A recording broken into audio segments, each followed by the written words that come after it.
जानकी जी बैठी हैं अशोक वृक्ष के नीचे, पर परम शोक में हैं और अग्नि मांग रही हैं कि मैं अपने शरीर को जला लूंगी, आत्महत्या कर लूंगी, मुझे नहीं जीना है। उसी समय रामदूत अतुलित बलधामा आते हैं, छोटे से बानर के रूप में वृक्ष के ऊपर बैठ करके राम का कथा का अमृत देते हैं। और राम कथा अमृत सुनते ही जो काम अशोक वृक्ष नहीं कर सका वो राम की कथा कर गई और जानकी शोक मुक्त हो गई। जीवन में तुम्हारे जीवन की व्यथाओं को अगर कोई मुक्त कर सकता है व्यथाओं से, तो भगवत कथा कर सकती है, चरित्र की कथा कर सकती है।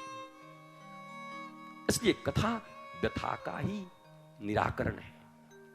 कथा भी अगर व्यथा देने लगे तो समझ लेना प्रोसेस में कुछ गड़बड़ी हो रही है, कुछ गड़बड़ है।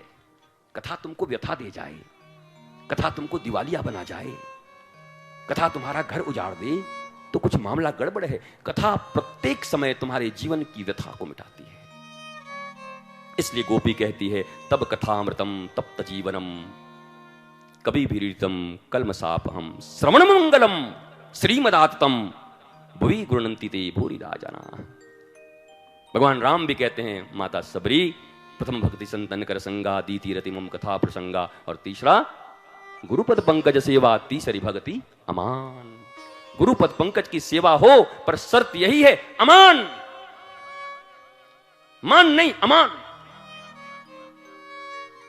आप सबको बहुत बहुत नमन वंदन और व्यासपीठ की ओर से मैं प्रणाम करता हूं। 7 दिनों तक लगातार रांची, हटिया, देश के विभिन्न हिस्सों से आए, चाहे महाराष्ट्र से आए हो, राजस्थान से आए हो, जोधपुर से बैठा ही हुआ 7 दिन से, सभी आके बैठे। अन्य अन्य प्रदेशों से आपने खूब आनंद लिया, आह्लाद लिया, और इस संचार माध्यम से देश और दुनिया के करोड़ों लोगों ने इस कथा को सुना, जीवन की व्यथा को मिटाया, आह्लाद, भारतीय सनातन संस्कृति की पराकाष्ठा को छूने का अवसर प्राप्त हुआ, नजदीक से देखने का अवसर प्राप्त हुआ। अपनी शिक्षा व्यवस्था से लेकर, राजनीतिक व्यवस्था से लेकर, आर्थिक व्यवस्था से लेकर, सामाजिक व्यवस्था से लेकर, आध्यात्मिक व्यवस्था तक की यहाँ पर चर्चाएं हुई। उन चर्चाओं में आप सब गहनता के साथ डूबे, मनन किए, चिंतन किए, और अब समय आएगा निधिध्यासन का। जब अपने अपने घर जाओगे, परिवारों के बीच जाओगे, तो कम से कम मुस्कुराहट तो लेके जाना। जो मैंने आज कहा है कि जीवन में अपनों के साथ मुस्कुराना, बाहरियों के साथ बहुत मुस्कुरा रहे हो और अपनों पे नाराज रह रहे हो, तो कहीं ना कहीं भारत की जो यूनिट है परिवार की, जिससे भारत बनता है, वो भारत उदास हो रहा है।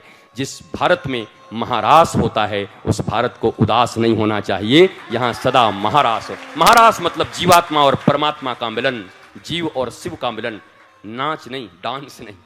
इस पे कभी कथा करेंगे महारास के ऊपर। महारास की कथा 6 महीने की कथा है, 6 मास की। भागवत की 6 महीने की कथा में केवल महारास की कथा हो सकती है, और मैं कर सकता